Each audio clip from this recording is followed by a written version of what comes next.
భగవద్గీతలో కృష్ణుడు అర్జునుడికి కాలరూపాన్ని చూపించాడండి. ఆ కాలరూపానికి ఎన్నెన్నో ముఖాలు, ఆ ముఖాల్లో నుంచి అగ్ని బయటకు వస్తుందండి. ఆ అగ్నిలోకి ప్రవేశించే వాళ్ళు ఈ కురుక్షేత్ర సంగ్రామంలో ఉన్నటువంటి గొప్ప గొప్ప యోధులు.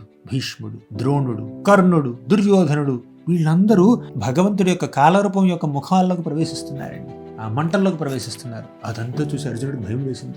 దీని అర్థం ఏమిటంటే, కృష్ణుడు కురుక్షేత్ర సంగ్రామంలో ఆ ధర్మం పంచన చేరిన వారందరినీ ముందే సంహరించేశాడండి. దాన్ని ముందే డిస్ప్లే చూపించాడు మన అర్జునుడికి. ఇప్పుడు ఆ మంటల్లోకి ప్రవేశించే వాళ్ళల్లో కొంతమంది మంచి వాళ్ళు ఉన్నారు, కొంతమంది చెడ్డవాళ్ళు ఉన్నారు. భీష్ముడు కూడా చనిపోతున్నాడండి. భీష్ముడు కూడా మంటల్లోకి ప్రవేశిస్తున్నాడు.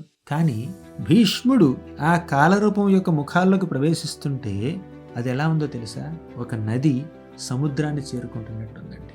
ఎందుకంటే భీష్ముడు మంచివాడు. నది సముద్రాన్ని చేరుకోవడం అనేది అది డెస్టినేషన్ చేరుకున్నట్టు అనమాట. కానీ ఈ దుర్యోధనుడు, కర్ణుడు వీళ్ళు కూడా ప్రవేశిస్తున్నారండి భగవంతుడి యొక్క ముఖాల్లోకి. అది ఎలా ఉందో తెలుసా? ఒక పురుగు అగ్నిలోకి ప్రవేశిస్తున్నట్టుంది. మీరు ఒక దీపం వెలిగిస్తే దాని చుట్టూ పురుగులు చేరతాయి కదా. ఎందుకు చేరతాయి? చచ్చిపోవడానికి చేరతాయి. అలా ఉందండి. ఇప్పుడు ఒక మాటలో చెప్పాలంటే, మనం భక్తితో సరైనటువంటి ప్రవర్తనతో మెలిగామంటే సమయం మనకి మంచి గమ్యాన్ని అందిస్తుంది. మనం సత్ప్రవర్తనతో మెలిగామంటే సమయం మనల్ని అప్లిఫ్ట్ చేస్తుందండి.